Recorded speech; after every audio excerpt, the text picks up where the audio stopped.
Hey Nick, Hey, buddy. what do you call a dog that does magic tricks? Oh, what do you call a dog that does magic tricks? A labracadabrador. Uh,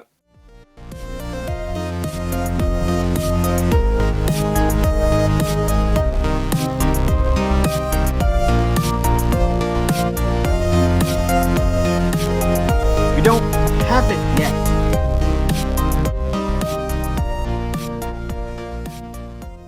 Come one, come all. Welcome to your favorite podcast, hosted by Nick and Wyatt. I am Wyatt. This is Nick, and this is We Don't Have It Yet. How are we, Nick?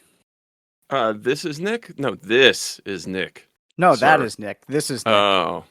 That is Wyatt. I'm good, man. Hanging in there, keeping our heads What? above water, staying afloat. What else can you do? Staring at the sky. You know what we can do? Mm. We can let the listeners know what we're going to be talking about this week. What do you got on So, the docket, sir? we've got our favorite lit RPG, Dungeon Crawler Carl, is apparently coming out with a pinball machine. And I believe you're going to school me on Motorola, I believe, shipping the Graphene OS with Graphene. Nah, their I don't phone? think they're Or what's shipping going on yet, with that? but yeah. Oh, we'll get into it. I thought of you and this show actually over the weekend. I hope you had a good one, and we're going to dive right into it. Because as we often talk about movies and ones we haven't seen, I've been spending the past couple months basically force feeding my child movies of my youth that I love, As one does when they're a parent. as one does when they're a parent.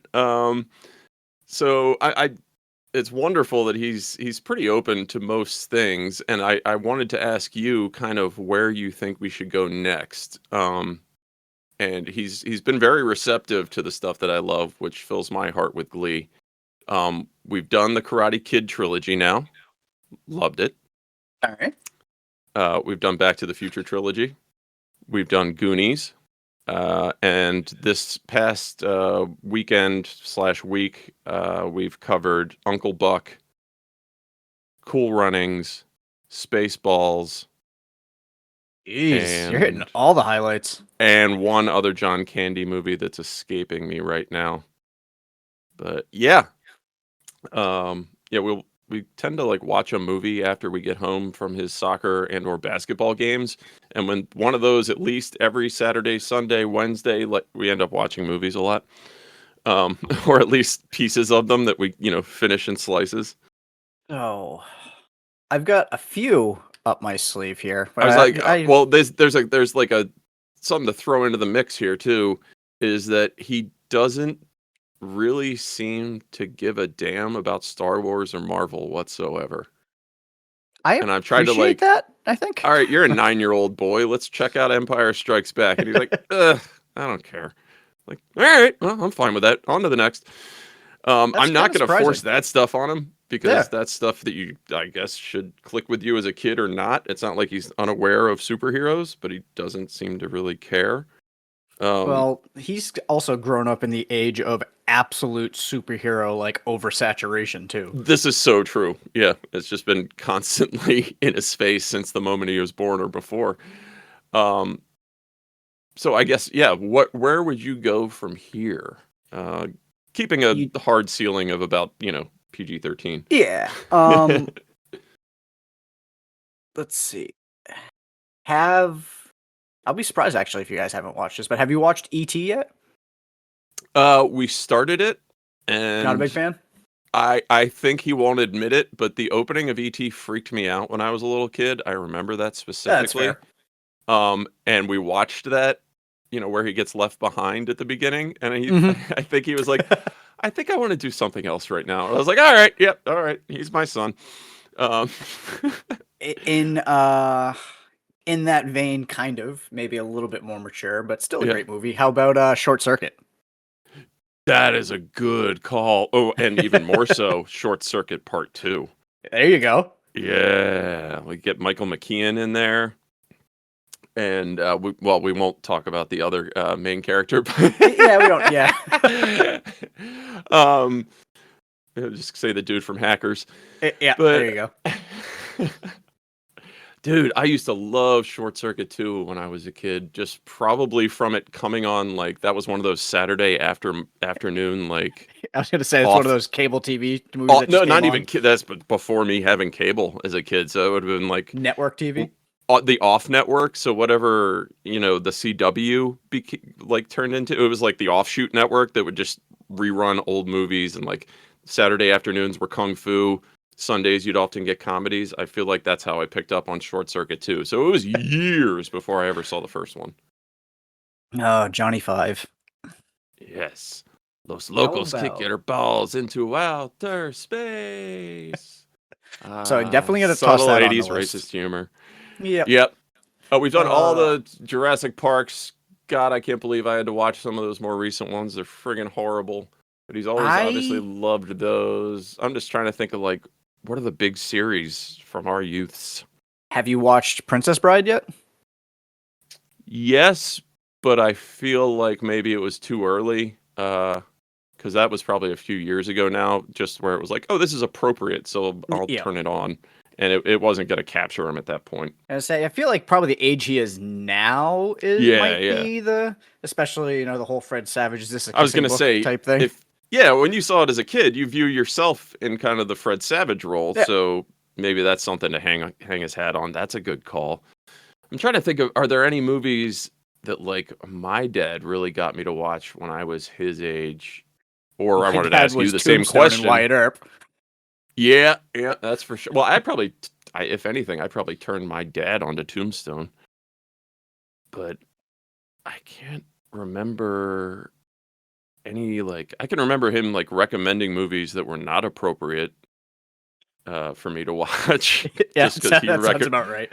yeah, so like Monty Python's Meaning of Life when you're like 7 years old, probably not appropriate. Hilarious, but not the same thing as the Holy Grail by any stretch of the No, imagination. no.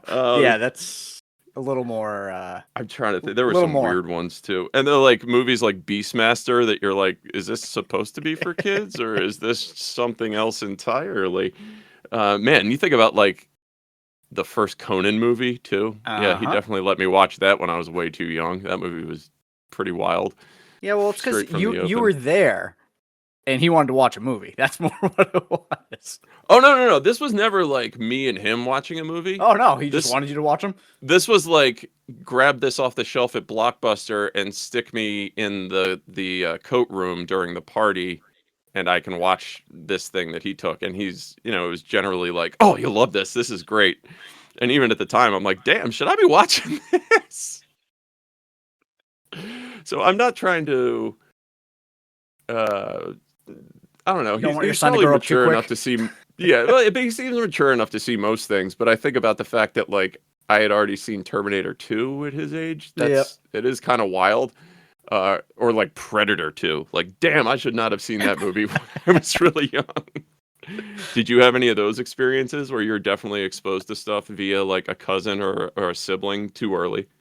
I'm trying to think off the top of my head, and I can't really think of anything. The main thing I think of, and this is because Caitlin has told me many times, is that she watched the Tim Curry It back when it first came out, Oh yeah. and she was I think she said she was like 5 or 6, and her brother was watching it, and either he asked her to watch it or he was just watching it, and nobody stopped her from watching it, and I guess it just terrified the hell out of her. So Scarred for that's life for yeah, clowns. pretty much.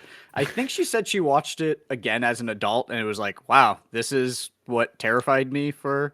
But of course, you're that young, you don't know, like. Hey man, the Wheelers from Oz are still scary as hell to me 40 years later or whatever it is. Are you familiar with that whole Oh yeah. disturbing Yep. film? Yeah. Yep. Ugh. Feruza Balk. If you're going for a dark Oz, that was on point casting for a child star. Good God. Uh, Okay. There's two movies that I remember loving as a kid that one might not be in your kid's wheelhouse because it's about. You said he enjoyed Spaceballs, right? Yeah, that went over pretty good. He's of the John Candy movies, Uncle Buck by far went over the best, and I think that had a lot to do with Macaulay Culkin being as great as he is in it. Yeah, he is pretty great in that movie. So I guess this is closer to Star Wars than Spaceballs, but the reason why I ask is because it's not like he's against like space movies. Just No, Star Wars didn't really hit him. How I think it about? honestly. I honestly think he looks at Star Wars as like that's like old people stuff. That's kind of lame or Which I mean is something kind like of that. fair. The first one I came out mean, in what, like 79? yeah. I don't know The what the Last consensus Starfighter. is among 9 and 10-year-olds these days, but the Last Starfighter, and that's one that somebody else had mentioned. What was the other one? Flight of the Navigator. Two Yep. giant blind spots in my '80s movie knowledge.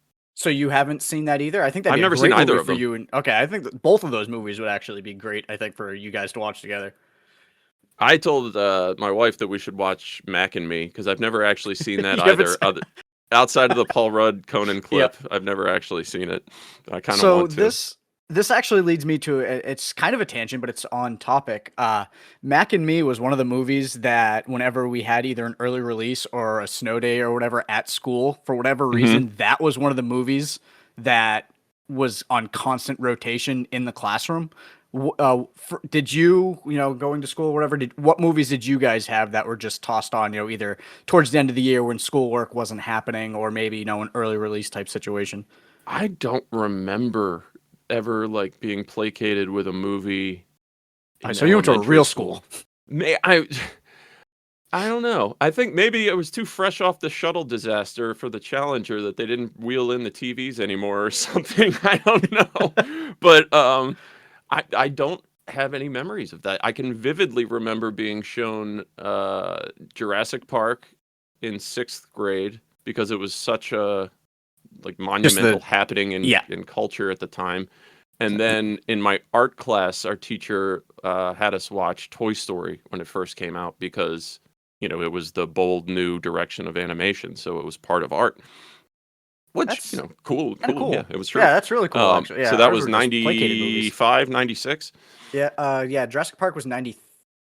Ooh.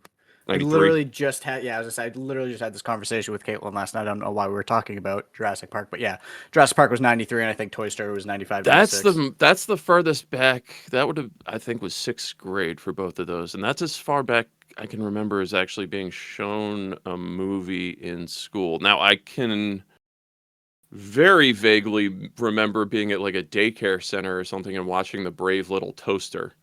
That was one of my favorite movies as a kid, and I would love to. Actually, I still have a VHS copy sitting in a closet for some reason. It has basically followed me since I was, I don't know, 3 years old. No idea if Well, it even plays anymore at this I tried point, but watching it when he was really young, and that's a yeah, scary movie. yeah, I was gonna say it goes kind of hard, and I think I just have like negative associations of with it because maybe I didn't like that daycare center where I sat on the carpet and looked up at this scary movie or something. But Yeah, it's not a yeah, happy-go-lucky movie if you really watch it. no, some of those '80s hand-drawn animation flicks, like Fern Gully and stuff, they addressed that deforestation problem head on. Yep. That's Land of the Lost. I You was just got saying, into Land real Before issues Time. here. Yep. Land Before Time, excuse me. Yeah, Land of the Um, Lost was that. that was that Uh, great TV show. no, it was not. So that's some Hanna-Barbera garbage type shit, isn't it? Um, Tron. Have you guys watched Tron? No, that's a great call. Actually, I haven't The seen the original original. Tron. I haven't seen the original since God, I might have been close to his age. And I did watch the more recent one, not the stupid Jared Leto one that just came out. Who cares? Yeah, But the 20, what was that, 2010 or something? Maybe it's even a like little probably like before that. 2012, somewhere around Yeah, there. it's a gorgeous movie where it holds up, but they were kind of pushing some CGI boundaries of the time, and the de-aged Jeff Goldblum simulation guy looks so I don't know if the word is uncanny. I don't know, Uncanny uncanny Valley. valley. Like, yeah, it's a turnoff. But that movie was a lot better than I expected it to be, and it's certainly like gorgeous.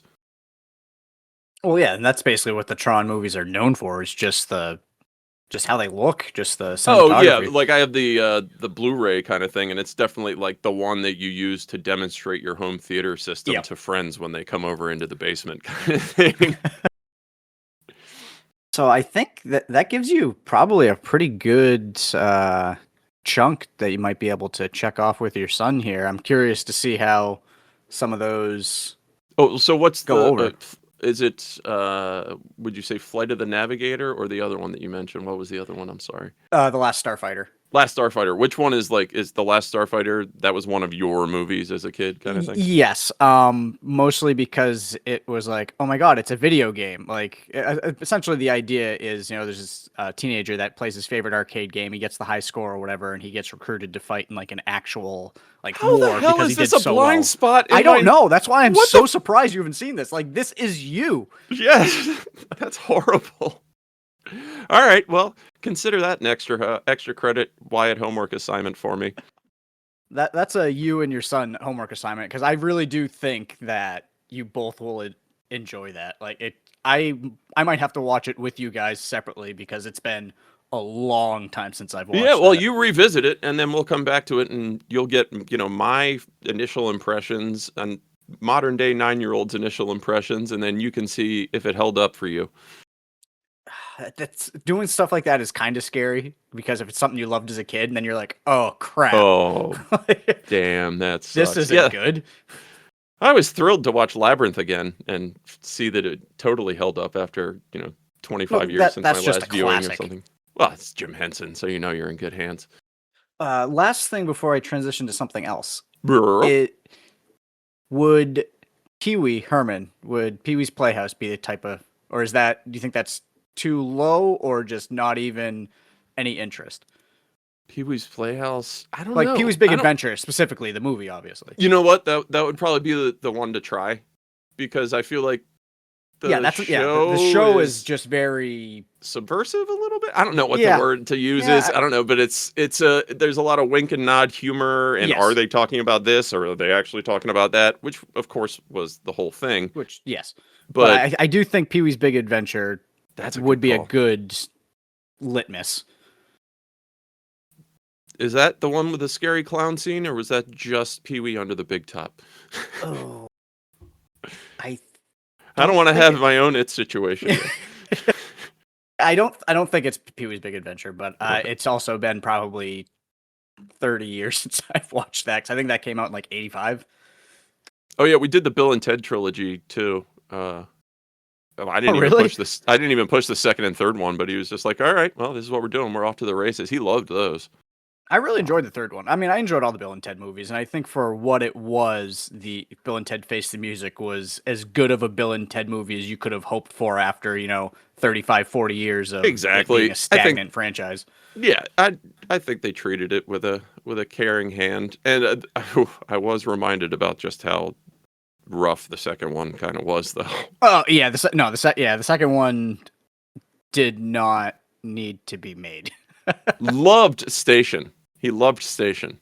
I Yeah. don't know if that's a kid's thing, but he found that whole wild, out of left field weirdness to be absolutely hilarious, especially when the two of them like smushed together into a like gelatinous pulsating blob to form Large Station. That was a weird movie, man. There were a lot of weird movies back when we were kids. It's And your mom, dude. Like that was sold to children. Uh, yeah, that was how I was introduced to George Carlin as a kid. yeah, fair. And Probably then my dad had to tell me about George Carlin, and I was like, oh, I just thought he was Rufus. George Carlin also had a short-lived Fox sitcom when I was young, so I was aware of him through that. That would have been afterwards, but there was some sort of cartoon that I can't place deep in my memory somewhere that George Carlin was involved with. May have been its own. Don't remember. We'll have to circle back to that. Was it the Bill and Ted TV show? No, but I have watched that since, and it's great. That's on my Plex server. And Bill and Ted's Excellent Adventures. Yeah, I remember watching that. That was one of those things that would come on, I think, early It's fairly morning sometimes, educational. maybe. Yeah. Each episode is kind of like, all right, this is about this event in history. It's it's Edutainment. Yeah, it's definitely no Carmen San Diego, but little droplets of stuff. It's not great. I literally just now realized, because it's probably been a long time since I've watched the cartoon as well, but I didn't realize that Alex Winter, Keanu Reeves, and George Carlin all played their own characters in the cartoon. That's wild. Oh yeah. The voices are definitely them. Yeah, nah. I'm gonna have to pop onto your server and watch that because it's been I will a allow long it. time. You may borrow my digital wares. I have the DVDs from the library. Hooray! I want to transition to something else here, but I was looking at the Bill and Ted cartoon. Yeah. Did you know that there was a Dumb and Dumber cartoon? That I did not know. I've been watching the Yeah. Back to the Future cartoon episodes recently too. Equally Those are really great. good. But no, I didn't know about that one. When did that come out? Between 95 and 96, it looks like it had 13 episodes. Interesting. We got to hunt that down. Yeah, and I mean, it's got a middling like 5.5 out of 10, which is probably my wheelhouse, so it might not be terrible. You always say that. You're like, oh, that's the stuff I love. But It is. fair enough. It often can be. Yeah. Tom Kenny's in it. So come on. Link me to this wonderful cartoon. All right. So anyway, speaking of, cartoons, TV shows. Oh, that's what I wanted to and say. George Carlin, I knew him from Thomas and Friends, damn it. I did not realize he was in Thomas and Friends. Dude, he was like one of the main voices on Dude, Thomas the Train. It has probably been 35 Oh no, years he was the conductor. Oh yeah, nope, I can see that now. Yep. He was Mr. Conductor. He narrated the whole thing. He hosted Shiny Time Station too. Oh yeah. Wow. Rest in peace, George Carlin. He was part of your childhood in a different way. Dumb and Dumber, produced by Hanna-Barbera Cartoons. I just finished talking shite about them. I know, now you're going to have to either give it a try or not at all. What happened to Peter and Bobby Farrelly, man? They made some great all-timer comedies and then got really weird. I mean, they wrote Green Book. That was a pretty good movie. Green Book was good. No, they made that movie 43 or whatever that was really off the wall. And then everything that they've done in the comedy realm since has been kind of leaning into like the Dumb and Dumber sequel finally happened and seemed to be based completely around gross out humor. Yeah. I mean, they probably old addict, made their money, did what they wanted. Yeah. Like, we're just going to do crap. People are going to pay us. Let's just make it. Fair enough. Yeah, they've earned that right. As I said, paid. Yeah. Speaking of watching things, I can see something that you had listed here under your topics that I watched last night. Which is what I was going to pop into is I'd asked you last week, and apparently you had already watched it, which is great. The new Tracy Morgan, Daniel Radcliffe TV show, The Fall and Rise of Reggie Dinkins, which I do not think at this point I could sing its praises enough. I am I haven't seen the new episode that came out last night yet, but the first two episodes absolutely have me engrossed. Single Weird Al released about Reggie, food poison. It's the tune of Belle Biv DeVoe's Poison. That food is poison. Poison. Actual poison. You never trust food that's been out for a while. Not his best. So, yeah, I just recently started watching, which I guess it just came out. Well, it came out, the first episode, I believe, was like January 18th, but it started actually playing its episodes last week, I think. It was one of those things where they used the Super Bowl as like a sneak peek in order to sell it to audiences when you already have everybody's eyes on the screen kind of thing. They aired the pilot. And, which I hope it worked because it did. It worked for me. Hilarious. Yeah, I mean, I've been reading reviews, and all the reviews seem to agree that it starts off like slow and just progressively gets better. And I'm like, well, if that's slow, damn, because I was on board from episode 1 from jump, and I actually watched the new one last night. Yeah, it just keeps getting better. I laugh my ass off at this show. It's fantastic. It's created by a couple of the people from 30 Rock. Tina Fey, obviously, the most well-known, and one of the other executive producers, I believe, from 30 Rock is involved in this, which isn't a surprise because while it's not, running a TV show, you can absolutely see the 30 Rock influences within Oh, it. for sure. Yeah, the tone is very similar. And the same, which I guess it's mostly popularized at this point by like Family Guy, but the mention something and then hop back into seeing what happened for 15 seconds or whatever and hopping back to current times. That's Yeah. very heavily used, at least through the first couple episodes, but I think it's used to great effect. So it's Tracy Morgan. It's everyone's favorite Daniel Radcliffe. You got probably It's a funny thing for him to be in this, actually, I think. Well, Daniel Radcliffe, like he did obviously the Harry Potter stuff, and then he did I'm the not even exact talking thing. about that, but he's he's had a good indie career in films thus far, and I think he can pretty much do what he wants for the most part. To see him pop up on a network comedy was not something that I would have anticipated. Like, So I'm maybe guessing something you, in HBO or I don't know, but so you haven't watched Miracle Workers from TBS then? never even heard of it. All right, well you're gonna have to not necessarily be a homework assignment, but that was the first time I saw Daniel Radcliffe, I think, doing network stuff, and that at least the first season of Miracle Workers is hilarious. Daniel Radcliffe, Steve Buscemi, a few other people you would probably recognize. But, I love Steve Buscemi. Yeah, how have Yeah, never I know. heard of So any you of you these gotta shows? watch that. God, they greenlit a lot of stuff. Yeah, that I think it went from like 2016 to 2019 or something. Damn. But yeah, so The Fallen Rise of Reggie Dinkins. The quick overview is Tracy Morgan plays Reggie Dinkins, who was, by all accounts, an amazing football player. He killed it at Rutgers in college. I believe he was drafted first overall by the Green Bay Packers in the NFL. And He's like he a ends up, retired NFL legend at this point.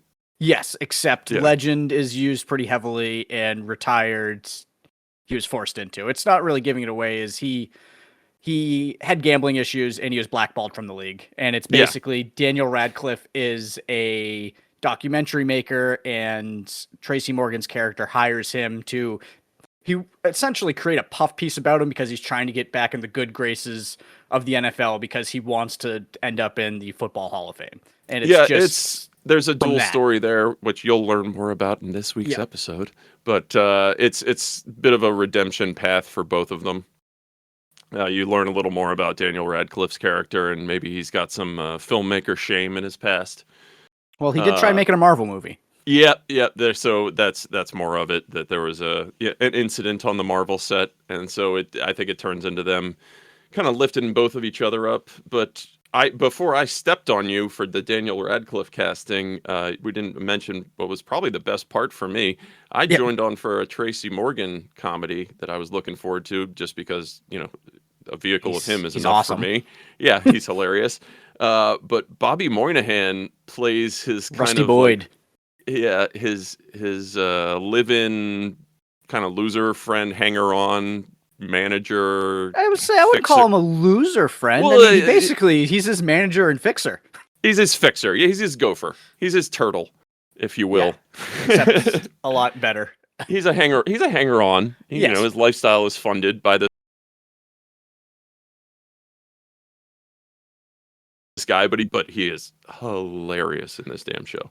Yeah. He is so good. It feels like the role he was made to play. He's got this giant mutton chop type mustache. he's a bit slovenly in his presentation of himself. But hey, he is immaculately organized. He organized all of Reggie's, monuments, his mementos, everything. He had everything categorized. That's kind of like what you were talking about too, in that not just flashbacks, but he's used to great effect for like cut to reactions to find out like what actually happened, kind of thing. And he's hilarious. I think it's the first episode he, shows that he's perfected his Jim from The Office face for reaction shots. Yeah.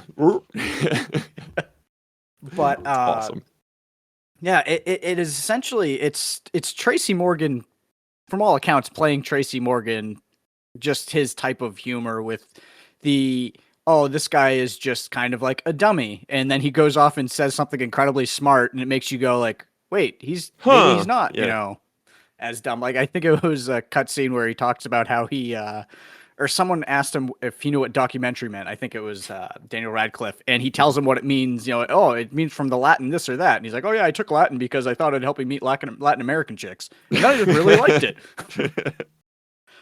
But good natured, but yeah, I highly recommend it to anyone. And I noticed they've slapped it. NBC has right against St. Dennis re-airing. yeah? So I think that's kind of gonna be their new 1-2 punch, I guess, in St. comedy. Dennis I don't know is if you've another watched. one. Yeah, have Yes. you watched that? Oh, absolutely. it's I was great. going to say that's one that we haven't talked about on the podcast, but Yeah.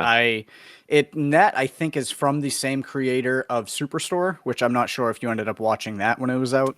But Yeah, well, I've watched a season, but I enjoyed it at the time at least. But yeah, I really enjoyed Superstore. I think it has 6 or 7 seasons, maybe. But yeah, St. yeah. Dennis is that Office Parks and Rec formula reapplied to an ER setting. Oh, St. Dennis. Yeah, so yeah, St. Dennis is St. Dennis. definitely yeah. No, Yeah. I was like I thought you had said Superstore, and I'm like, oh, not really. That's more of just a sitcom. No. St. set up Dennis in a is very Walmart, much but yeah, the it's known the documentary cutaway, crew is here. yeah. Yeah, and they really nail it with some of the characters, man. The Dr. Bruce guy, he's fantastic.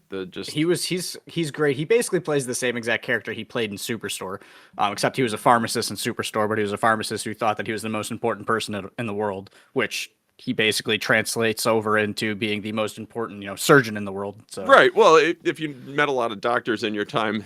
Oh yeah, that is like he's a good person and he's well intentioned, but he's kind of like a self-centered douche at the same time. Despite being a very intelligent man, it's hilarious because he's equally talented and horribly insecure at the same time. I love that. Which whomst amongst us, right? Oh, absolutely. I hate myself. Don't worry about it. No. I know we're kind of going all over the place here, but we're going to We're these just different watching things, shit. and it's leading my brain to make these connections that I just want to Yeah. spit out. So the guy who plays the nurse Matt on St. Dennis, Yes. Mackay Leaper, I think his name is. Have you watched Jury Duty? The Pauly Shore movie? No. It was It's like he must have been young in that one. No. A script, basically a scripted reality show in the likes of. Did you ever watch Joe Schmo back in like the late 90s, I think, early Nope. 2000s? Okay, so the whole idea is you have a straight man who thinks that they're going on a reality show, and the the Jury entire Duty show is thing built was- around them. Yeah, the jury duty thing was one guy Yes. thinks he's in a game show with everybody else, but literally everyone else there is an actor. Well, They're that's just Joe to set Schmo. him Like, up. what he's on, at least in Jury Duty, he doesn't know. It's not a game show. This is an actual trial that's happening, and we're doing a document. It's a civil trial, and we're doing a documentary, and we just want to show people how the criminal system works. Everybody's in on it besides this one guy. Yes, and Besides Mackay the mark. Leaper plays one of the characters in Jury Duty, which I think it's only like 8 episodes. And if you ever I'm just giving you all of this crap to watch. So you're unloading a barrage of gold on me today. Yeah, I'm excited for you to pick through some of it, or we'll all forget about this. In Wouldn't about that be half like an hour. horribly scarring though?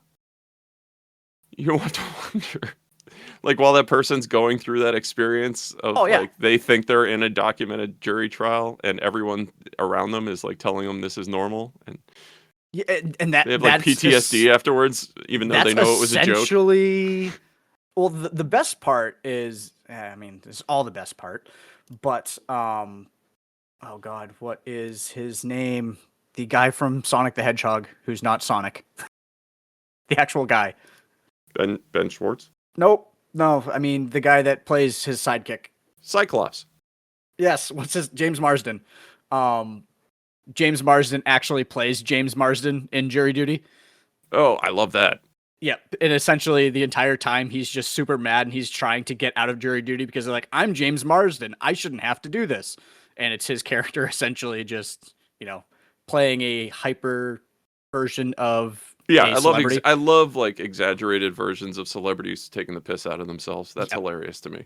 So I definitely think you need to toss that over onto actually I think it's on my server, so if we want to do some, add it to the list. Yeah. Yeah, I don't really have much else to say about Reggie Dinkins aside Well, from you're talking about Plex and servers, and we're watching TV and all this. I had this one thing highlighted that I wanted to put out there, and I'll include this in the show notes. But I discovered this neato thing called Projectivity Launcher for Android or Google TV. And you are a user of those ecospheres, are you not? I sure am. Okay, yeah. So I'm a big proponent of the on boxes. This is one of my free advertising evangelical tech support thumbs up products. Uh, they cost like between 20 and 50 bucks, depending on the model that you get, Yep. and are basically just bog stock Android TV. You can't get any more No ripped bloatware? down. Absolute minimal bloatware, besides like the standard required installs, Netflix, YouTube, that kind of thing. But this thing called Projectivity Launcher essentially allows you to reskin all of the Android TV ecosystem and add or subtract as much as you want. First of all, strip out all ads. That's you got me right there. Yeah. This is Yep. as this is a Nick venture. This is a free open source product. Hmm. But you can also do cool stuff instead of like watch this on this streaming service that you don't want or have, and then you should check out this on this other streaming service that you don't want or have. Now I can arrange it so when I turn on the TV and it boots right into my box, I not only have no ads and beautiful background and just my app sitting right there, but I can also have on my main screen, finish this episode of the TV show that you were watching here on Plex, or finish this movie over here on Jellyfin, or hey, Nick, you made these cool tuner channels. That's your live TV section on the main menu now, and I can tune right into Nick TV. I think I talked about that on the show, didn't I? Oh, you did. Yeah.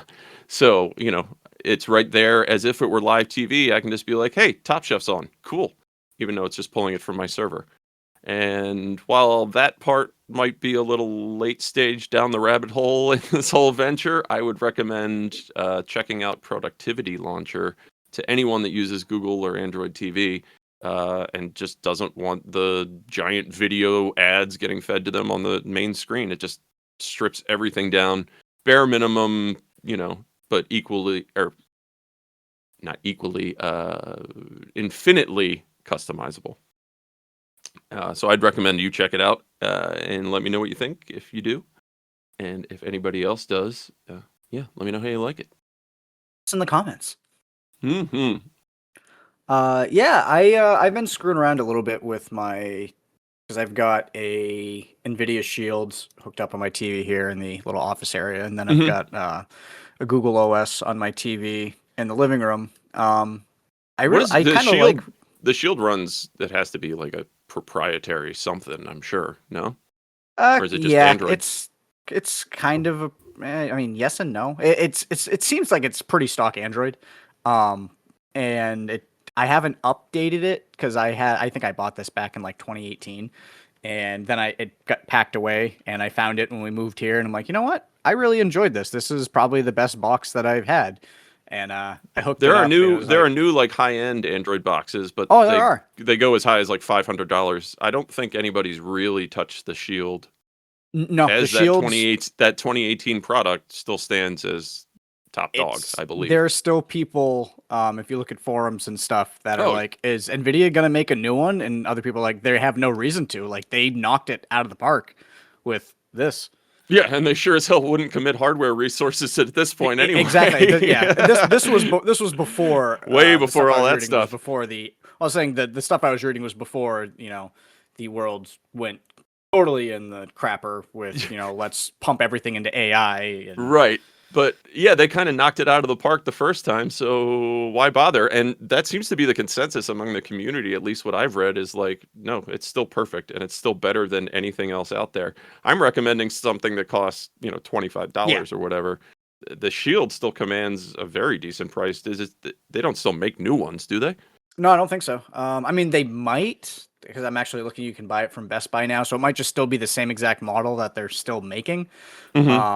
Well, but in all likelihood, have farmed it out to somebody else. Yes, most likely. I think mine was because I got the the Pro Gaming Edition, which just came with. I think it had more RAM, and then it also came with like an NVIDIA gaming controller because it Yeah, gave I know it's you. it's a beast of an emulation box Oh, yeah. too. I've never used one, but Yep. Yeah. No, I've also been using it for my Moonlight device, and just tossing it on there and playing my either yeah, computer stream your games PC or. stuff, man. Yep, and it works. Of course, my TV.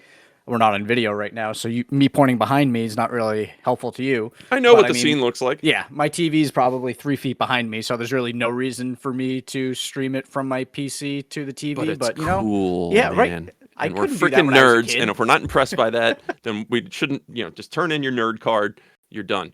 No, screw running an HDMI cable anymore. Why should you? And Especially, yeah, if you got good enough internet to toss it over, do it. Make use of it, man. I think any router built within the last 5 years is going to be up to the task at this point. Yeah. It's not even about your internet, is it? It's not like you're That's passing true. it back It's through not NVIDIA necessarily, servers. yeah. It's just your local router. And I got a good router despite what Xfinity tells me. Well, I think if we know that there's one standard opinion that flows through this podcast, it's Comcast can suck it. I mean, I think that's I think that's probably one thing that almost all of America can get behind. Yeah, if there's one thing that can unite us That we're in these troubled and divided times, everybody fucking hates Comcast. Yeah, Comcast Xfinity sucks. So speaking of streaming video games, great transition here. Leaf Green and Fire Red for Pokemon actually came out on Switch 2 recently, and a lot of people were thinking it was going to be added to the Nintendo Online, like Game Boy Advance app or whatever. Oh, my son was telling me this, but they're charging like $20 or $30 for each of them, right? Yes, they're $20 each. It's as a standalone, game. And my feelings on it are mixed. I mean, I'm not exactly the audience. I played Pokemon Red when it first came out, and I absolutely loved it, which was like the Gen 1 Pokemon. And then after that, I don't know if it's necessarily I aged out, but I was like, this is fine. And now there's about 418,000 Pokemon, and I'm like, I only know 151 of them. So, well, this will be a great segue into our commercial break, because I do have to take that normal break that I do, but I've never played a Pokemon game. Oh, so when we come back, you can hear all about how little I had to say about this. No. Do you feel exhausted and run down all the time? Do you have trouble sleeping and even more trouble waking up? Are you unable to motivate yourself to perform even the simplest of tasks? Do you often catch yourself thinking about death and your own mortality? Do you feel constantly overwhelmed by all your responsibilities and obligations? Do you eat out of pure boredom because the things you once loved no longer excite you? Are you tired at the end of the day, even though all you did was sit at a desk for 7 hours straight? Do you have to use the candle on the table at restaurants because it's always too dark to read the menu? Does your ankle just hurt sometimes for no reason whatsoever? Does your idea of a fun night consist of playing German board games and going to bed at 10? Do you avoid looking at the news because you know it'll make you sad? Do you get angry just knowing that there are teenagers on Vine who have made more money in the past 2 years than you will in your entire life? Do you enjoy drinking a beer right after getting home from work just a little too much? If you answered yes to even one of those questions, chances are you might have adulthood, a serious condition that affects 7 billion people 18 and older worldwide. And there's no fucking cure! So, welcome back, everybody. Like I just said before that abrupt cutoff for me to use the facilities, I have never actually played a Pokemon game. Not that I have any reason not to, or that I have anything against them. It just, they hit at a time where, I think I was telling you this the other day, Wyatt, that just, I think, whenever they came out, it was kind of like seen as dorky or losery to be wandering around with a Game Boy kind of thing, or childish even, perhaps at the time, as I was getting into my middle school years, I think. Maybe even early high school? Can't remember. But anyway, you slice it, it was like, it was very shunned for me to have anything to do with it. So because I didn't pick it up then, I think it just kind of lapsed over time as a thing that wasn't mine. And so I never really had a connection to it. I hate that for you. I watched the Detective Pikachu movie, and I'm aware of it like culturally, and I enjoyed that. It's impossible not to be aware of Pokemon at this point. Yeah.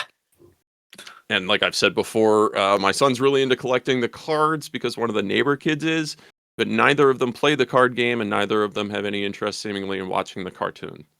That's which blows hilarious my to mind. me. Like, I get it, but that's just so funny to me that. So you've just like, taken the entire like part where the collecting, hoarding, consumerist culture part is the foreground. Like, Yep. I was at least into baseball first, then baseball right, and then you go to the cards. Yeah, it's like This is let me then buy these you packs steal of the money cards. from me. Yeah, they've just skipped the whole middle step, like where you just go after the thing, and yeah, that is what he's worried about. You know, finding the rare, valuable ones, as we were when opening baseball cards. The thing is, I don't know if I ever was. Like, I enjoyed baseball cards and stuff, but for me, and this is just the like nerd part of me, it was just, oh, look all these players and look at their stats on the back. Like, there I was was no more baseball interested reference. in I was more no interested in getting Orioles and like players that I loved, players you liked. versus like the diamond metallic shiny whatever the hell special insert card. Yeah, I'd be happier to just get like a Frank Thomas card most of the time because he was my favorite player at the time, kind of thing.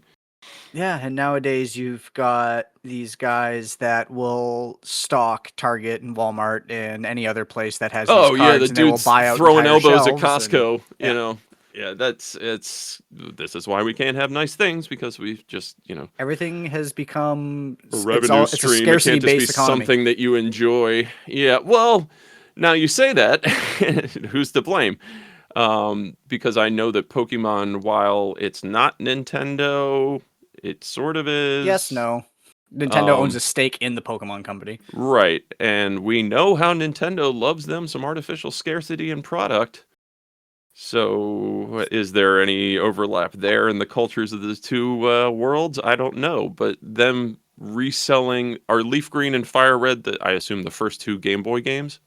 Or is that the Game Boy Advance ones? Fire Red and Leaf Green are remakes of the original Red and Blue. Red and Blue. For whatever reason, they changed it to. I'm gonna guess maybe it was green in Japan for the first generation, which someone can correct me if I'm wrong because my Pokemon knowledge isn't the greatest in the world. But the originals came out on the original Game Boy, Red and Blue, and then I believe in like 2004. Fire Red and Leaf Green came out on GBA, which was basically not necessarily a remake. It was a remake, but it was the original games with more stuff tacked on. Kind of 1.5s, yeah. Yeah.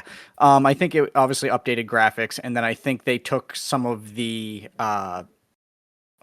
mechanics from either like the second gen or third gen Pokemon and created, I think they added more post-game content and things like that.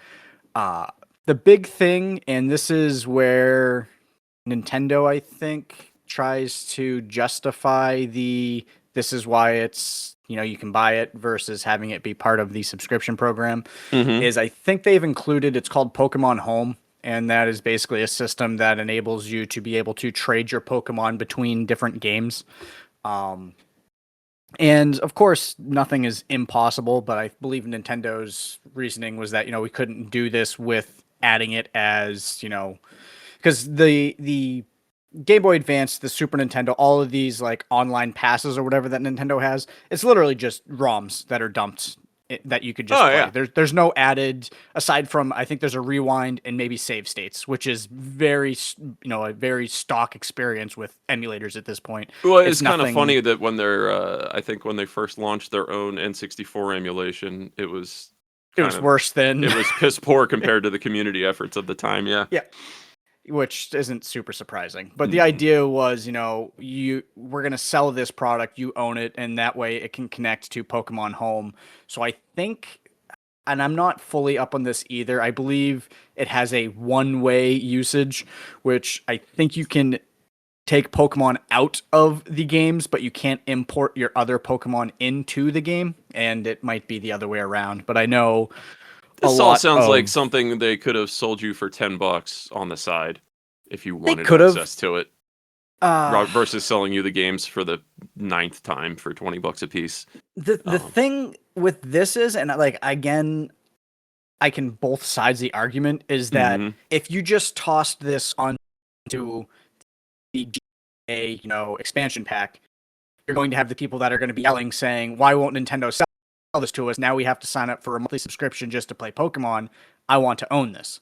So Nintendo then goes and they sell it to you, and then people go, "This is stupid. Why can't it just be part of? Why do I have to pay $20 for this? Why can't I just have it be part of a subscription?" So no matter what they would have done, so I would rather, and of course this is. Oh, you're breaking up. So as I was saying before, Comcast realized I was talking shit about them and decided to make my internet crap out. Oh, funny how that coincidence just randomly happened, right? Mm-hmm. I see. I look like the kind of person that would be paranoid? Sorry. So I'm not sure exactly where I cut out, but essentially my argument was that I can see both sides of the argument between people that either complain when Nintendo adds something to their online passes, and then people that complain if Nintendo is trying to resell you something, which I totally agree with if I bought it on X system, I wish there was some type of forward compatibility a la, Sony and Microsoft at this point. You buy a game on the Xbox 360 marketplace, which I did, back in college in 2008. A lot of those games I can still play on my Xbox Series X. Yeah, kudos to them. The stuff I bought on 360 is still ready and waiting for me on my Live Games account. Yeah, but, Nintendo, who has always been really far behind when it comes to grasping, I guess, online gaming or, any of those things. Are we beyond friend codes yet that I can just look for Wyatt Nintendo name and ask him to be my friend? I'm 95% sure, yes, because I know I've added more friends on my, Nintendo friend list than in the past couple of years than I did previously ever, and I can't imagine I was punching in a bunch of friend codes, but I guess that could be incorrect. Do they have voice chat yet? Without a third-party app that runs through your cell phone, which is then plugged into a microphone that is then routed to your Switch? I also think yes, but I've never used group chat in any form with a Nintendo console, because to me, Nintendo is my couch co-op, my couch multiplayer console. Well, they kind of made a big show of that going into Switch too, didn't they? With the like Mario World or Mario Kart World. Yeah, you have your voice chat, and then you also local can have online a camera connectivity.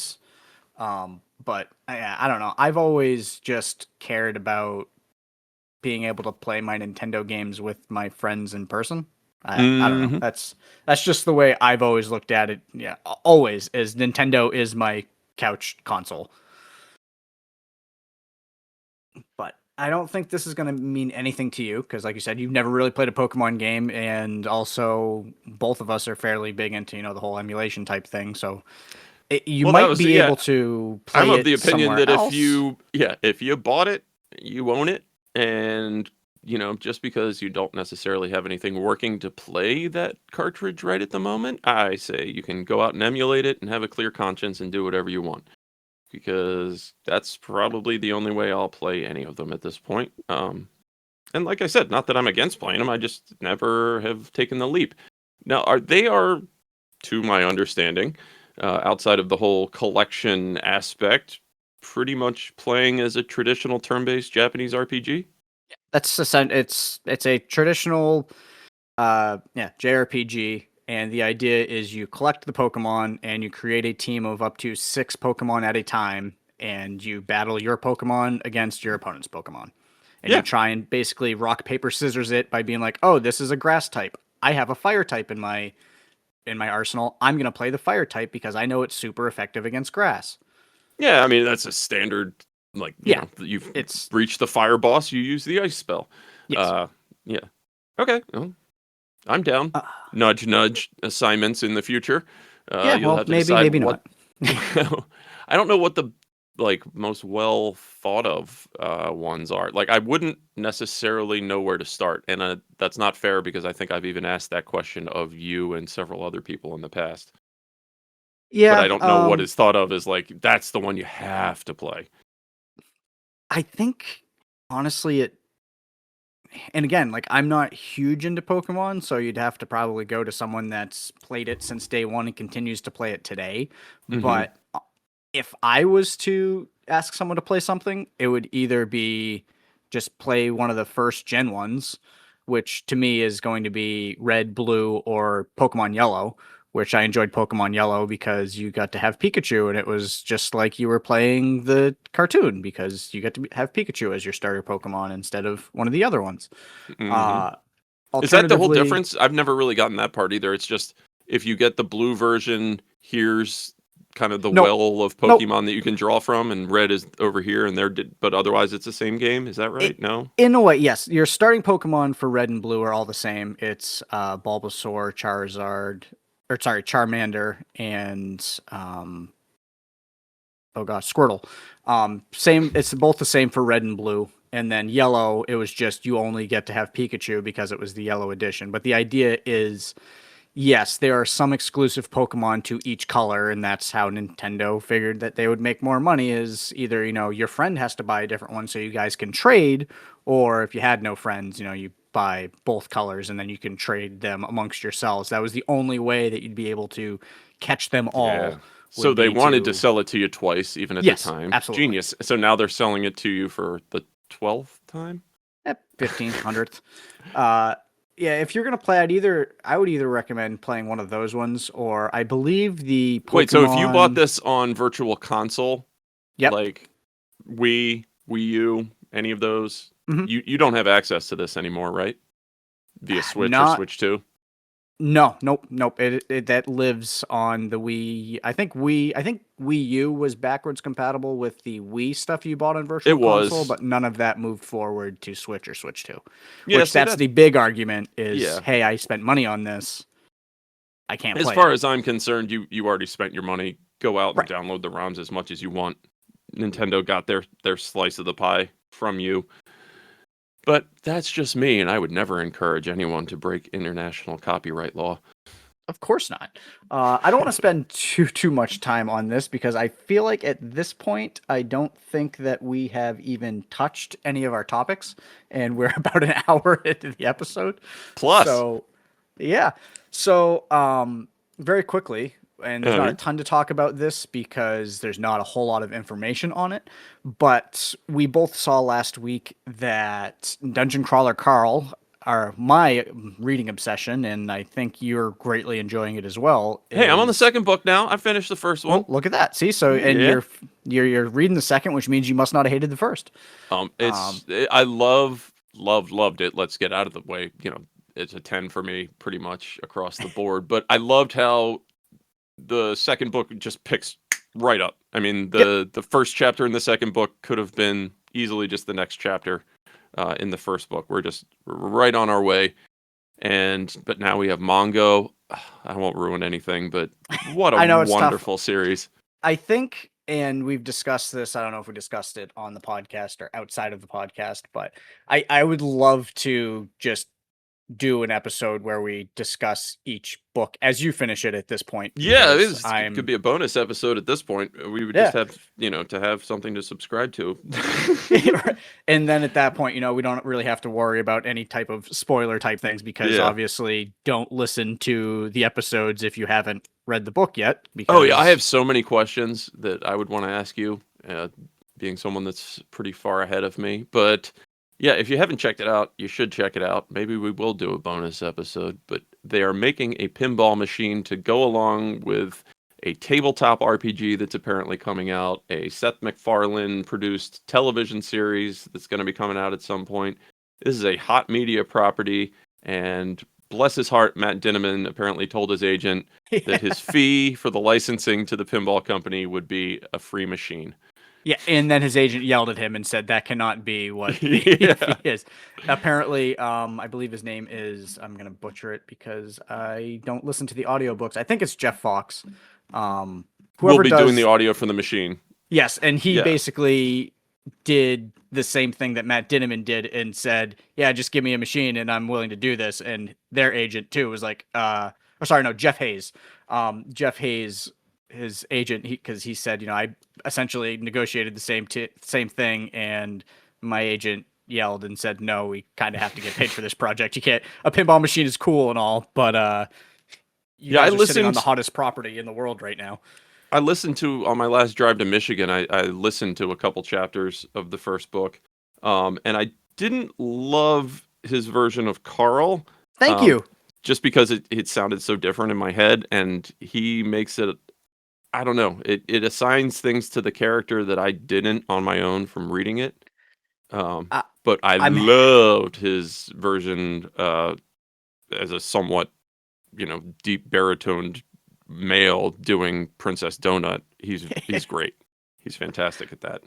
Yeah, I listened to, I think, a couple of the chapters of book either 6 or 7 because I was waiting for the actual copy to come in from the library, and Mhm. I was impatient.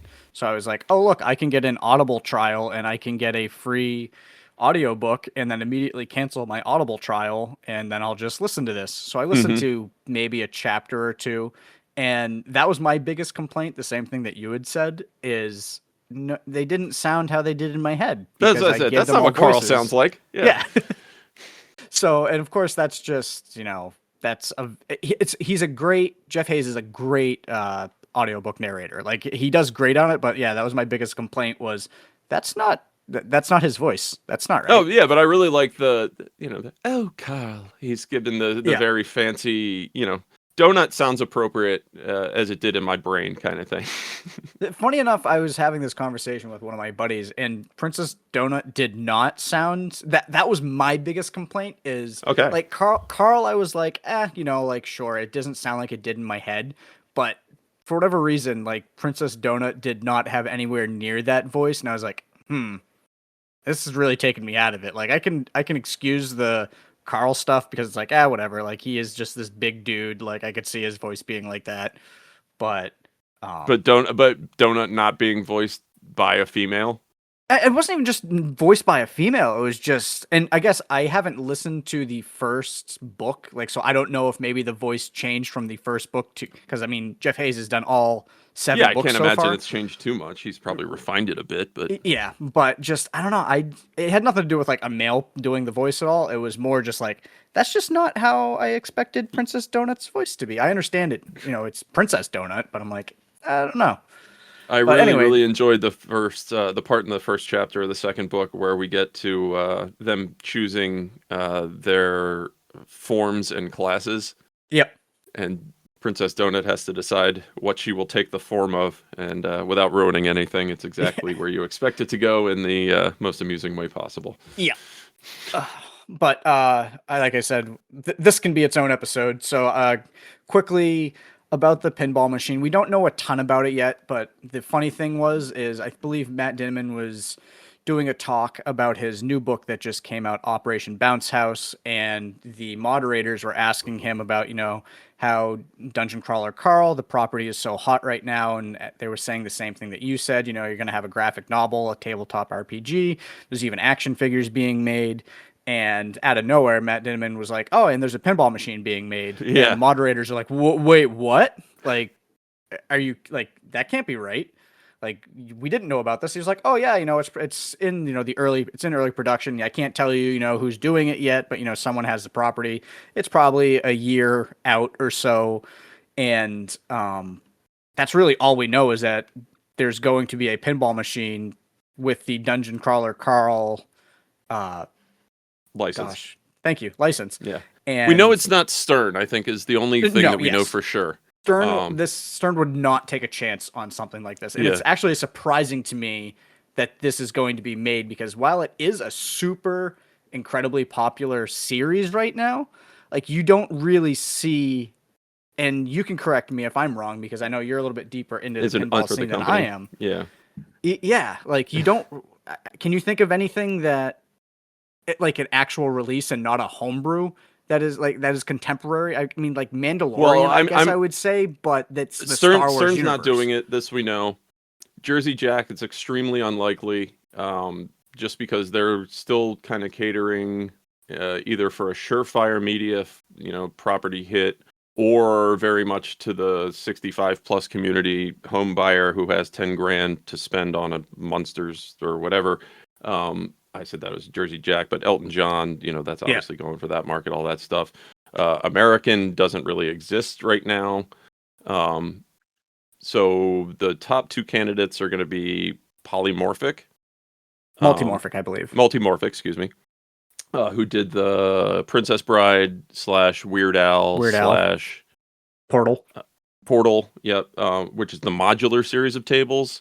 It's pretty much exclusively for the home market, so I'd hope it's not that. And then, which leaves Barrels of Fun, the new kid on the block, who are in the midst of producing Winchester Mystery House as a limited run of machines, but previously released to great success, Labyrinth, which was pretty much universally loved across the pinball world. They were Barrels of Fun? Yeah, that was their first. Oh. Yeah, they're out of Texas. That was their very first machine. That's why I said, like, they dropped out of nowhere onto the scene with this done property that played wonderfully. Very different in a lot of ways than a lot of other stuff that was out there, but played really well too. Now, if you're talking to me as a young 40-something with a young son who named his dog Bowie because we were watching the movie Labyrinth, it was going to be an obvious hit. But I don't think that that's a surefire media property. No. It has been a hit for them, and they've sold out of it. I think that they're the type of company that could see the value in this and where the market might be going. That's me. And I think that they'd be the perfect ones to implement it. I'm just sad that I'm probably never going to be able to play this. Why is that? I mean, it's going to be a limited run, most likely. Yeah. I mean, I think Winchester Mystery House, they did about 500 of those. And my guess is this would probably be similar. I can't see them doing a giant run of Dungeon Crawler Carl. I don't think anyone around me is going to buy it. And I most certainly am not going to have the money. Why is Stern's D&D machine fine for universal appeal and crossover appeal, but Dungeon Crawler Carl couldn't be? Even if you never read the books, weren't familiar with the property at all, you could walk up to that machine and find fun to be had. You could, but I think, Dungeons and Dragons has been around since the 70s. So, you've got the people. Yes, but I'm just talking, but not from like a play field or how it shoots or anything like that. Strictly from a thematic point, there's plenty of familiar things to grab onto, plus a cat wearing a tiara and sunglasses. People who have never heard of the property could see that machine and feel drawn to it. I think that's going to come down to how it looks, what the attract mode. Like, I'm not going to argue with it in the sense, like, if I saw it, but I'm not. I guess I am exactly the target market, but I can't put myself in the shoes of. There could be plenty of people that are like, this looks dumb, but again, I can't make any comments on it because I have no idea what this is going to even look like. If I see a pinball machine with a velociraptor with a cat with a tiara and sunglasses riding it, I'm going to play that pinball machine, regardless of whether I'm familiar with that property or not, damn it. The question is, will you have a place to play it? That's my biggest thing is I don't really live in... I guess, obviously I've got the pinball club 20 minutes away from me. There's a couple other places in the state, but I don't know what kind of an overlap there really is with those people and the property. Like, playing it is one thing. Seeing it to buy it with a property that you don't know, which I guess, Winchester Mystery House, again, that only had 500, that was always going to be a niche run, right. I think. So, I don't know. Obviously we will follow this as we get more information on it, but I just don't see myself having ample opportunity to play this. I would love for this to be like a huge hit that everyone gets. I kind of tossed it to the pinball club people and like, oh, that sounds interesting. Like, I've never heard of Dungeon Crawler Carl. And I'm like, crap. Like, I was kind of hoping that maybe you had, and this would be on the list to I just think it's very approachable. And I think as all of these other projects launch as well, you're going to see a lot more people become very familiar with Dungeon Crawler Carl. Hard to say sometimes. And I don't know. This is just a home run. I appreciate healthy skepticism, but I just think this is an automatic home run for them. It just seems like the smartest type of thing to latch onto.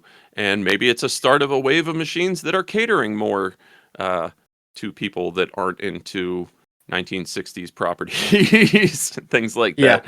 And, 70s rock bands. Somebody's got to shake it up, for Christ's sakes.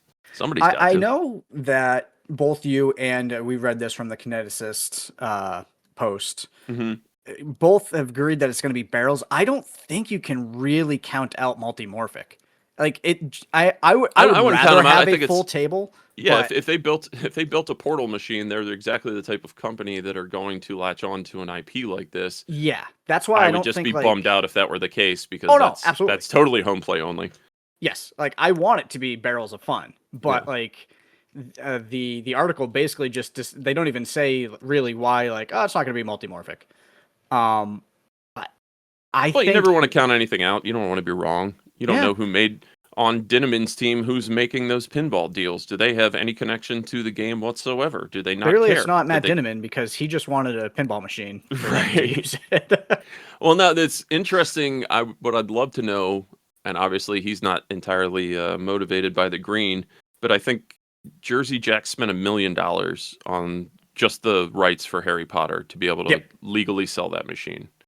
So I wonder what a property like this, that's not an international powerhouse yet, could be had for, basically. I wonder if instead of an upfront fee, it's more of a percentage of sales. Obviously, there's going to be an upfront fee, but I don't think obviously it's not going to command, $1 million. But yeah, like I said, it would be interesting to see what the cost was, what the contract is to actually have. Yeah, and I mean, IP. I'm sure that they have a release calendar planned, be it Barrels of Fun or whoever, but there's nothing to say that you can't commit to a 500 unit run and then do another one. Yeah, that's just the Stern way of doing things. See how the market reacts and then, do it again. I don't think that's unreasonable. I also would hope that maybe it's possible that I could see this at Expo. Oh, you 100%. I mean, maybe not this year. It will be at Expo whenever it comes out. I guarantee. Right. Well, that. Interestingly, I live in, Chicagoland area is the epicenter of pinball, but Barrels of Fun are a new company out of Texas. Yep. And despite having gotten to play Labyrinth before it was out, they debuted it at that event. I didn't have the chance to play it again for almost a year because nobody around here could get one. And whereas, then our good friend a new Stern comes out, it's just around the corner right away. Yeah. Which I'm really sad you didn't get a chance to toss your hat into the media ring there with our super famous podcast to be able to go play Pokemon early. You know what? I honestly probably should reach out in some capacity, because like on the website that I write for, I have covered pinball and written several articles. So I have stuff that I could point to and be like, look, I wrote about your display at Pin Expo this year. Let me in. Make sure you tie the podcast into that, so you can get. Well, me a that comes down the line, yeah. Or I sell us. So I know that we're running a bit long here, and we have a couple more things on the board, but I have no problem with tucking those away until next week. They're still perfectly good topics, and I would really like to get into some backlog busting if you're a game for it. I think we probably should, because we're probably about an hour 15 into this. So yes, we are. Apologies to everybody. Next week, I will try to be better about actually hitting our topics. We had a very long intro this week, which doesn't always happen, but welcome to two ADHD riddled minds going off on tangents. Woo! And here we go. All right. So Nick, let's start with you, because I've actually got a couple things I have to talk about, since I kind of wasn't able to complete my assignment a couple weeks ago. I assigned you the 2025, maybe 2024-2025 movie Thelma with Jane Squibb. 2024. Yeah. And I'm curious, because you didn't mention anything to me about it while you'd watched it, so I have no idea what you thought about it. So it was one of those movies where you pretty much can gather what experience you're going to get out of it ahead of time, but you're entirely on board anyway, which is probably the highest compliment that I can really pay a movie like this. Mm-hmm. So this is loosely based on a true story. The writer-director, whose name escapes me, is the grandson of Thelma is the writer and director of this movie, and his grandmother went through at 93 an experience of getting scammed or attempted to be scammed, and in the movie she gets took for about $10,000 by an online scammer who says she gets a call that's supposedly her grandson saying he's locked up, he's in trouble. And then all of a sudden, she gets a call from a guy saying, "We have your grandson. If you want to get him out, you have to send us 10 grand for the bail fee or whatever." And, she gets took and then decides that she's going to go get her money back. It's one of those kind of like light comedy adventure type movies. I think I had mentioned it did remind me a great deal of The Great Escaper with Michael Caine that came out a couple of years ago, which I adored as well. Getting that out of the way. I loved this movie. Loved it. If you can't find love in your heart for June Squibb, you have, a broken human complex. I don't know. She could be everyone's grandma. She's completely lovely. She plays a 93-year-old in this movie as a 96-year-old. Go her. And also, we have the pleasure of getting Richard Roundtree in this movie for his final performance, unfortunately. I think this is his final movie of his career. Yeah, but God, he was great in this too. And funnily enough, he's kind of playing the straight man to June Squibb's, I don't know, wild old lady, if you will. Yeah. But I think without giving too much away, but like I say, the experience you're in for. It involves them. She gets her grandson to drive her to Richard Roundtree's retirement community because she knows that he's got himself a brand new jazz scooter that she can steal to drive across town to confront these scamsters that she's found an address for. I mean, how are you not gonna have fun with that premise? Just come on. It's such a good movie, and I as soon as I watched it, I'm like, I really need Nick to check this movie out. Like, it's just the humor. Like, it's not. I don't know. It's just everything about it's an adorable movie, I guess. Yeah, really I think that's a nice phrase to use, a word to use. Adorable in the nicest sense possible. It's just a good, dare I say, wholesome movie. But everybody's good in it. Parker Posey was great as kind of this Gen X mom type that's incredibly well intentioned, if not a little misguided and kind of too into her own life. The guy that played the grandson, who's something of a 24-year-old lost soul. Yep. It was just all very competently done. I can't ever remember his name, but the guy that played the agent in the Marvel series was Clark the Gregg. dad. Say it again. Clark Gregg. Clark Gregg. Okay. Yeah. And then Malcolm McDowell plays Malcolm the big bad. McDowell is the big bad. Yeah. And I believe I said, "Fuck me, he's still alive." A few months ago. Well, his voice is immediately recognizable at the beginning on the phone. But yeah, it's kind of weird to me. And because I watched this on Friday night, and this is the perfect type of movie to recommend to my parents who are 80 years old, as easily digestible for them. And I said to them that they'd love it. My dad calls me the next day and he's like, "Please don't tell me you think of us as being that old." But it's funny, man, because I kind of had the thought during watching it that, like, God, Parker Posey's got to be getting up there. And both she and the dad are both pushing up against 60, which I guess all of Gen X are. Yep. And it just made me giggle because my parents saying that to me, not to think of them as being that old as June Squibb in the movie. I will be pushing 60 by the time that they are that old, which scares the shit out of me. Try not to think about it too much. Yeah, but I will be butting up against 60 as well when they are the age of the characters in this movie. Um, and man, medicine just keeps us alive a lot longer these days, huh? Uh-huh. There's That's a blessing and a curse.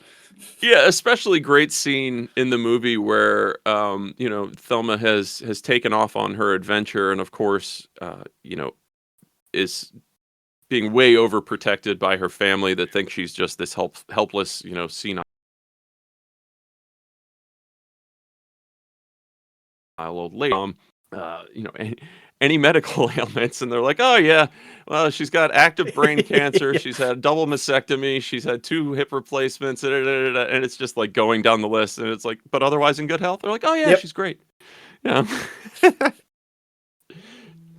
That's coming for all of us. But It yeah, is. as far as just a great movie overall, just perfect deterrent to the looking outside right now. This is just, you had a long week at work, you want a nice comfort food under a blanket Friday night movie. Both thumbs up from Nick for Thelma. Now I had a couple 100 milligrams of edible in me too, which just made it more delightful and endearing. Probably didn't to me, hurt. I think. Yeah. So, yeah, go watch this movie. It's great. Is this streaming anywhere? I think it's currently? on Hulu. Okay. Yeah, go watch it. If you don't know who June Squibb is or why you should love her, do it for Shaft. With that said, you had assignments of your own. Did you get to both of them, or you just play a game? No, I got to both of them, buddy. Oh, look I at caught up you. on my homework. So, I what would you rather hear suppose about we won't first? count it against your final grade. You can. It's fine. Would you rather hear about the movie from 2 weeks ago, or Well, we wanna go kind of video gaming back to the movie? discussed Rental Family last week and leading into it, so I don't think we need to spend a whole lot of time on it, other than you can give your brief synopsis and thoughts, I think. Yeah, so very quickly, it's a movie. Brendan Fraser has been living over in Japan for 7 years. He's trying to get acting jobs over there, and he ends up working for a company that essentially rents you out to families that are looking for certain things, either someone to be a friend, someone to play a dad, someone to play a husband, and Or he basically sometimes it was like someone to play an American businessman in the meeting room. or sad, just so, a sad like, American. yeah, or just to lend prestige to this, or if, Yeah. he had to play a sad American over here. Yeah, just a lot of, I guess, lost in translation cultural stuff to an extent, that this is a very normalized thing as they present it. Yeah, that was the biggest thing. So not to get too much into it, that is the premise of the movie. I don't really want to get into anything else of the movie because I really do think it's a movie that's best just experienced. The biggest takeaway for me, and I believe Brendan Fraser's character talks about it right at the beginning, is just that, like, he says, oh, these people have these issues. Why don't they just go to therapy? Yeah. And then the person he's talking to is like, that, mental health is really stigmatized over here still. So we can't, like, this is how we deal with stuff. Mm-hmm. And it's just, I don't know. It's really, that moment was, I don't know, a little heartbreaking to hear that, even in 2026, obviously it's a movie, but it's based in reality. Like, therapy is still wholly stigmatized by many people. And you need to do whatever you need to do to make yourself feel better. Like, if you need to talk to someone, you do it. Like, stigmatizing someone, oh man, you get so many issues because you have to work out your problems talking to someone. Yeah, you should feel bad for feeling bad. Yeah, screw you. Like, but anyway, that was just the biggest, like, that moment to me where I was just like, damn. I'm like, that sucks. Like, yeah. Especially since that, of course, I don't have an intimate knowledge of Japan, and my working knowledge is based off what they're talking about in the movie, but I can't imagine it's super far-fetched that is how it's still treated over there. So, I can't speak to today. I haven't been in Japan in almost 20 years now, but it's, it's a very, you don't talk about it. Yeah, you don't talk about it. You don't bitch. You don't complain. You get on with it, kind of thing. Which I think it's important to, as much as there is respect for Japanese culture and how deep and awesome it goes, it can't be universally treated as this all-knowing perfect society. Yeah. Because it ain't. And We that all have our kinda, problems. it really drives me kind of nuts when, hey, I'm a nerdy American, and there are two countries in the world, the USA and Japan. That's it. And there are other places to go. There's nothing wrong with Japan. It's just there are other places in Asia to go too. Surrounding Japan, there are many interesting places. I swear to God, it's not the only place that there is, and it's not the only place to flee to when shit goes tits up here. They are not the most enlightened people on the face of the earth. Far No, from they're it. not. It is said. Every society has our problems. I just don't think that they should be put on a pedestal as they often are. Now that I've derailed this simple movie review of yours. It is all right. But very, quickly again, because we already heard you talked about it last week. But I really, the cinematography in the movie was great. I really thought some of the scene shots that they had, some of the locations that they were on, it was filmed beautifully. Yeah, no, this is, I'm saying all of this and we touched on this last week. This is not an American production. This is a Japanese production, and it treats all these things with a very, very respectful and deft hand. And this is more of a Japanese movie than it is a Brendan Fraser American movie. Yes, Brendan Fraser is who they brought in to play the movie. Play in the movie. It's like you said, it is a very Japanese production. It is essentially dual languaged in English and Japan, depending on the scene, which the usage of it I really thought was good too. It's realistic. Yeah, generally if there was two Japanese characters in a scene and Brendan Fraser wasn't there, they were talking Japanese to each other. It wasn't, speaking English to each other for the benefit of Americans or English speakers watching it. If Brendan Fraser was talking to them, even some of the times, depending on what was going on, he was speaking Japanese to them and they were conversing in Japanese, which I really appreciated. And Caitlin actually asked me when we were watching it, and I never actually looked it up to find an answer. She said, could Brendan Fraser speak Japanese before this movie, or did he learn Japanese to film this movie? And I was like, I would guess that he took the time to learn his lines and probably, maybe some basic conversational lessons type thing, but maybe he did already know. Who knows? I can't commend his casting enough in this. He's so perfect for this role because of him playing this actor that has kind of become this lost soul and doesn't really know where he should be or where he should land, and is looking back on, God, he was famous for a toothpaste commercial in Japan. But he is something of a broken man to an extent. It seems like there was definitely some autobiographical. I mean, if you read any of the interviews with Brendan Fraser in the years leading up to his, quote, comeback with The Whale, he was a sad guy, man, who had a really rough go of it in places, be it in his career, his personal life. He spoke up at a time that was not convenient for him and got blackballed and went through a really bad divorce. And it felt very autobiographical in places. And I just think he's able to, draw from that into this storyline. And it's, you don't believe him. That's for sure. Yeah. I just quickly looked this up. So no, he didn't. He learned Japanese for the role, and even then, he said his ability wasn't very good. It was a lot of mimicry, but he learned probably 50% of his lines, and the other of it was mimicry.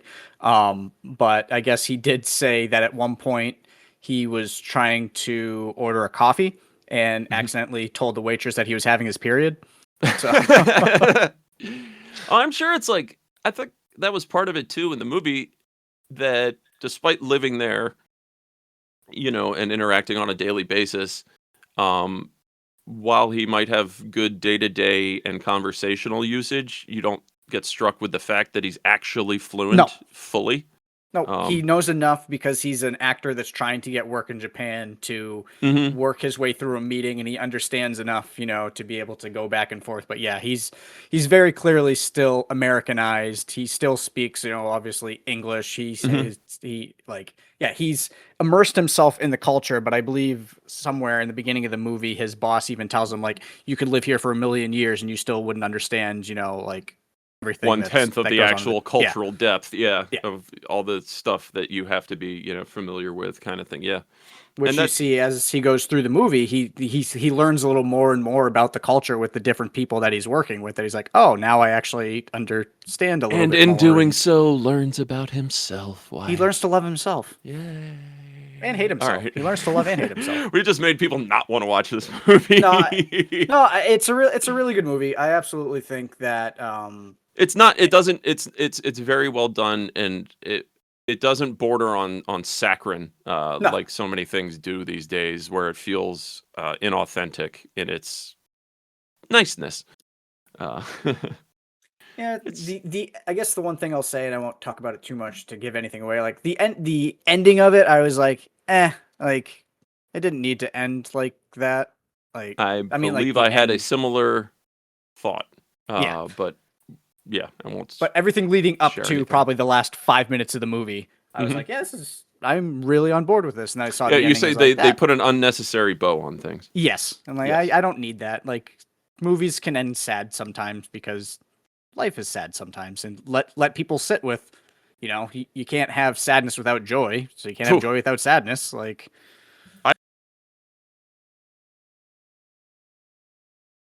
I'm in season of a show, and if you know, I guess, but holy God, yeah, they're not always happy endings. No. Don't get attached to protagonists. I'll have to bring that up at a later one. But moving on from movies that we both watched, I forced you to play a game too. You did. I think probably about a month or so ago, you gifted me a copy of Bloodshed, and I immediately downloaded it, and then immediately forgot that you gave it to me. Promptly forgot it exists, yeah. Funny how that happens. So, one, let me, if I hadn't yet, say thank you for giving that to me. I appreciate it. You're welcome, buddy. I don't even remember what it was for, to be honest with you, but I was like, Wyatt gets a copy of this too. Yeah, and I'm glad you did, because I think it was just Steam sale, and I thought you would like it. Yeah, it's something I probably never would have bought myself, which it's fun. Essentially, it is a first-person, like 90s style vampire survivor. Essentially, what do they call them? Boomer shooters? Maybe is that what they're called now? But well, I mean, if it's 90s PC first-person shooter. Oh yeah, the 90s aesthetic, yeah, all day long. But actually, and I pointed this out to you because you weren't familiar with it. It directly harkens from a PC FPS Doom clone called just Blood back in the day. I think it came out in like 96. And I can very vividly remember the black box with a red blood handprint sitting in CompUSA. And I hadn't thought about that game since it was around then. And even when playing this, I'm like, I know this is reminding me of something. And I kept saying Rise of the Triad, but once I made the connection, it was obvious that I don't know if there's any actual connection there, or if this dev team was just actually inspired by that 90s game. But a lot of the stuff is direct translation with the zombies and the gargoyles and the pitchforks and the double-barrel shotguns and all that good stuff, and the gratuitous blood splatter. Lots of blood splatter. But mixed with vampire survivors, right? Yeah. I played, I think I probably got 5 or so hours into it. It's very either play one run and complete a run and you're good, because I'm not sure. I think I've only finished the first 4 levels, so I can't imagine that they get longer and longer and longer and longer. No, the max is half hour. Okay, yeah. So that's the last mission I completed, was half an hour. And I think I was telling you the first time I did it, I died with like 14 seconds left into that half an hour, and it was like, you know what? I'm good. Like I don't yeah, it wasn't even that. Like, thankfully, like my video game rage has gone down to like 0.1% at this point. It was literally I died and I'm like, that sucks. I'm like, I'll try again tomorrow. Like, I'm not going to sit here for another half an hour. Grinding it. Yeah, but it's a lot of fun. It's if you've played any like Brotato, Vampire Survivors, any of those Bullet Heaven games, I believe this genre is called. It's a lot like that, just in that 90s, I guess, Blood or Duke Nukem or Doom or any of that style. You got the little quips from your character every time you kill. Well, not every time you kill someone, but if you pick up There's a lot of experience or very a lot of chatter.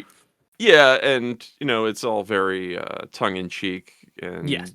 of that very Duke Nukem-y, Bruce Campbell single one-liners kind of thing. It knows who it is and what what it's going for. But yeah, it's get different weapons, level them up, and get spells and level those up and take on increasingly increasing number of enemies. Infinitely increasing. Yes. Now, do you use auto fire in this game? I have and I haven't. I'm Okay, not I haven't really even tried it sure. without. Yeah, I mean, I think the auto fire turned on manual fire, I think, for one of them, and I was just like, it makes more sense to just have it auto shoot. Just and I guess essentially it probably does make it easier to do it that way because it's literally just line up reticle on bad guy and then weapon fires. That's how I've played the game. I'm just doing it like a twin stick almost. Yeah. Like all I do is look around and keep moving. It's fun. I think the character I've used the most has been either I think Daniel, the guy that has the double barrel shotgun, and then the can't remember what her name is, Lady something, the like mage. She's great. Do you have the ninja lady yet? Nope, those are the only three that I have so far. Oh, yeah, so you get more. Oh, wait Yeah. till you get a chick that has throwing stars and a katana, and then that'll be your. I think you said you didn't like the melee weapon selection. I was just gonna ask. Start that was getting the only good. thing they do, because I've had no reason with the first two characters. I'm like, I don't want to get this close to the enemies. It makes no sense. Why wouldn't I just? Yeah, why stay the hell back am I going to here? hit somebody with a frying pan when I have a double barrel shotgun? Right? Yeah. Yeah, I have a no, double-barrel you shotgun get that can you reload keep every half a unlocking. second. Yeah, you keep unlocking new characters that have increasingly cool melee weapons. So the guy after you have like the ninja who has shurikens and a katana, and the guy after her is like an old gnarly wizard dude with like robes, and he has I don't even know how to. He has like spawn chains basically. Those like big floaty chains circling him around him that he whips people with. And then you unlock a full demon who just has giant claws that smash people. That's a lot of fun. And then there's another guy that I haven't still unlocked yet. So I'm excited. Yeah, I really enjoyed this game. This will probably be something that gets tossed into the 15 to 30 minute pile at a time. I thought it was that. And I racked up 40 hours, and I don't know how I did it. Well, to be fair, if you're doing a mission that's 30 minutes long, it's not hard to rack that time up. But I just keep going into it, like dip in, and I'm like, all right, let me see if I can, because you have to search the levels they have like these hidden coins Golden and spiders or whatever that you have to find. Yeah. So I'm like, let me try that level again to see if I can't unlock something else. And there are a lot of things in this game where it's like, well, if you find that and throw that switch, then that'll open up the thing on the other side of the map that you can now go down into the crypt and be able to unlock that. Lots of little small hidden stuff, very much in the 90s vein. Secret walls and all that good stuff. I don't know. There's a lot to love. I obviously got lost in it, and I'm still playing it, even though I definitely recommend it. It looks like it's on sale right now still for $2.98. So on Steam, it's also available on Switch and Xbox. It was way more expensive than that when I kindly bought it for Wyatt. Yeah. Just so everybody, that was a full $60 title at the time. Now it's available, a special agreement for our audience for $3. There you go. Yep. I'll probably, when I toss the description on this for the episode tomorrow, I'll toss the link to the Steam sale on this if anyone's interested in it. Yeah. We don't have it yet.com. You can read about the episode and follow our links together. Don't know why I'm singing this now. I don't know either. You're basically closing the episode out. We don't even have assignments yet. That's true. And I hope you got something for me, because I don't remember what movies I wanted to give you. Okay, well, I'm going to give you. Actually, I'm going to leave it up to you here. Interesting. I don't know if this is a Yes. good or a bad thing. It's both. It's going to be annoying for you as someone that has choice paralysis, but it'll be good for me in that I don't have to make the choice. But I'll Okay. give you the guidelines. Obviously, since today we were talking about playing Pokemon, I would like to get you to enjoy a Pokemon game. My first. Yes, I will give you a couple options. I would No, like no, you no, to. no. This No, is a listen, Wyatt responsibility. It is, and you need to listen to me. Okay. Damn it. So, I want you to play a Gen 1 Pokemon game. Okay. In this sense, I either want you to play either red, blue, or yellow, or if you'd rather play a modern version, I'd like you to try out Pokemon Let's Go Eevee or Let's Go Pikachu. Those are the Switch versions that are essentially the Switch 3D remakes of the first gen games. Oh. So I will leave that up to you. Either if you want to play a Okay. Switch style or if you want to bring it all the way back to 96, 97, you can play the Game Boy versions. So same game, just fresh coat of paint, brings it up Essentially. to 2020 whatever standards, and maybe The Let's Go versions of the game it's kind of like it's been integrated with Pokemon Go, so that catching the Pokemon is a little bit different than the Game Boy version, which is essentially throw a Pokemon ball. And I don't even know if this was actually true or if it was just like a wives' tale, but you tap A when the ball hits a certain thing and you tap it each time to do that and you have a better chance of catching a Pokemon. I genuinely don't know if that's true. I never looked that up, but so, or even if you wanted to, because you're not going to get through one of these games this next week, even if you wanted to try out the Gen 1 like Game Boy version and then play a little bit of the Switch version just to see how they differ themselves, you could do that. But I just want you to dip your toes into Pokemon, not necessarily, blast through the campaign, yeah. but I'm in. just I would just have to imagine that the Switch version is going to have a lot more creature comforts versus. most likely. That's I'm the other thing. imagining Game Boy is going to be a little slow in places, but that's the glory of emulation and the fast forward button. So Yeah, I was gonna say if you play on a Game Boy emulator, probably do it at like one point. If you're having to walk around, to farm Pokemon in deep grass, I'm not gonna fault you if you turn it on to 2x speed or something to make encounters happen more often. Mm-hmm. Da, da, da, da, da. Oh, I think I got a movie for Wyatt, though I don't know what you've already seen. Well, you know what? I will tell you. I am going to assign us both something this week, if that's a fair deal to do again, so we can come back and both be fresh on something, because we've had a couple of those thus far, and I think it's a pretty interesting way to do things. Plus, this is one that I selfishly just wanted to watch myself. Well, bring it. That would be Is This Thing On with Will Arnett and Laura Dern. Yes, I have not watched that yet, and that's All one right, that is good, on my 'cause list I to haven't watch. either.